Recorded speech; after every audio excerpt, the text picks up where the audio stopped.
Okay, guys, today I'm going to help you go a little bit further along in your map. So we are going to look at everything on the right half of the list of directions for your map on the back. So the first thing I wanted to talk to you guys about is a natural phenomenon called monsoon. Monsoons are devastating storms that are characterized by lots of wind and kicking up water, and an equivalent in North America would be a hurricane. It would be the closest thing we have to it. But a monsoon is almost always one of the most devastating hurricanes that we have here. So if you guys think back to a couple years ago, we had Hurricane Sandy, and then before that there was Hurricane Katrina that were extremely devastating. A monsoon is roughly equivalent to those type of storms. So absolutely devastating, but the really extremely scary and nervous part about it is that because of where the South Asia sits on the map, they're surrounded by so much water that almost all of the countries that we're studying right now are very significantly affected by it. So while in the United States it's mostly a East Coast thing, in some of like the Southeast, almost the entire area of South Asia and all the countries we're looking at are very heavily affected by this, and it changes a lot of lives throughout the seasons that they experience them. So some of you guys may have recently heard about the storms in the Philippines and in Southeast Asia, which is not very far away from what we're talking about. But as you guys may have seen there, they can be extremely devastating.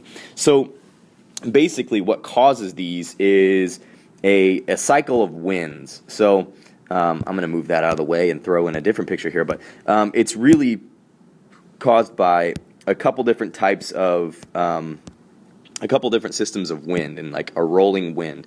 So how this works is, here's a little graphic that better explains that. So roughly what we've got is the wind's changing course throughout the year. And what happens in the summertime is a pattern of the winds hitting the water and then whipping it back toward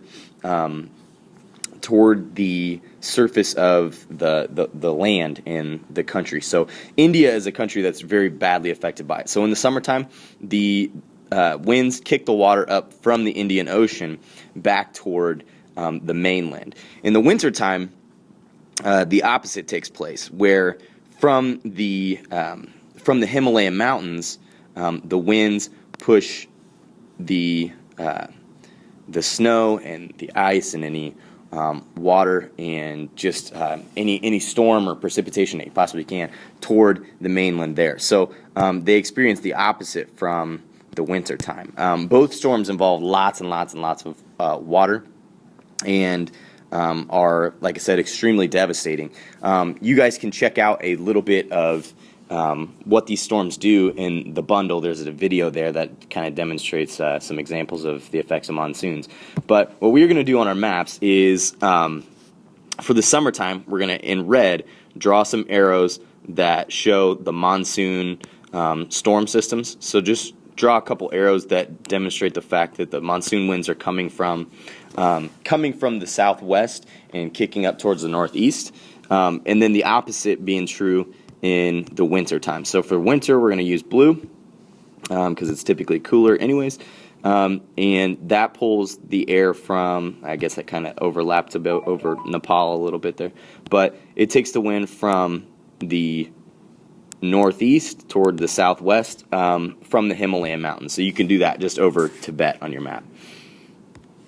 The next thing we're going to take a look at is climate zones. And remember, on your map, you are going to do, there's 4 different color choices you can use for the climate zones.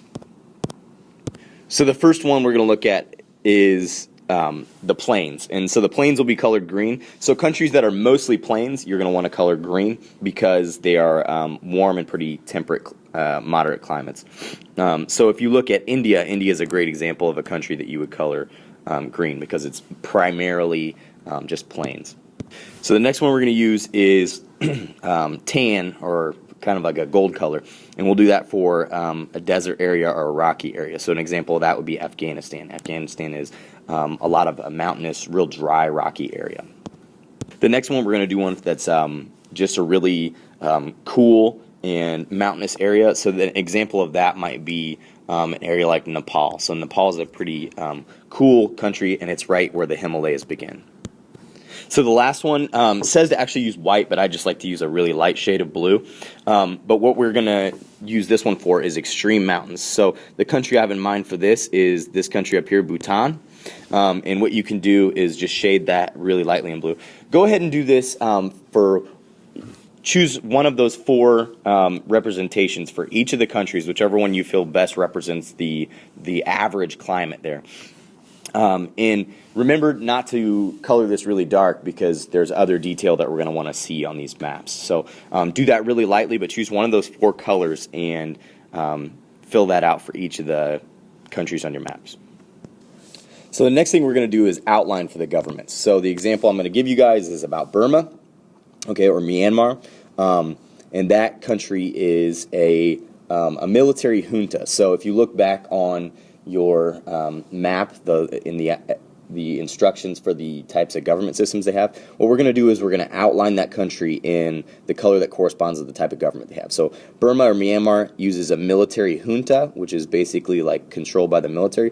So what we will do is just outline the border of that country in red because that's the chosen color there. So for Burma or Myanmar, you color it red. But for the other major sorts of governments, there are Islamic theocracies, which are going to be in green, representative democracy in blue, and constitutional monarchy, which is in yellow. So for those other ones, you can respectively fill them as you need to. So the next thing we're going to do is for population centers, and basically the instructions for that mean that you need to circle the city, or draw a dot for the city, and then draw two circles around it. So those are called concentric rings. And then you'll write the name of the city and the population, which is also on your map sheet, so that won't be too difficult. But for the example I'm going to give you guys up here is Mumbai, and for Mumbai, we're going to do the three circles, and obviously mine's massive because I'm trying to use my finger on an iPad. But for you guys, what you'll do is write Mumbai,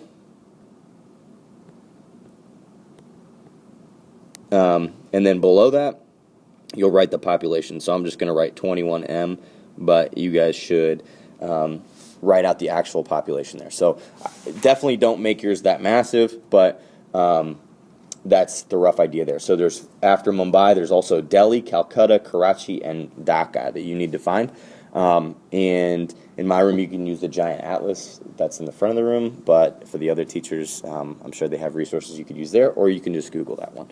Good luck in these maps, guys.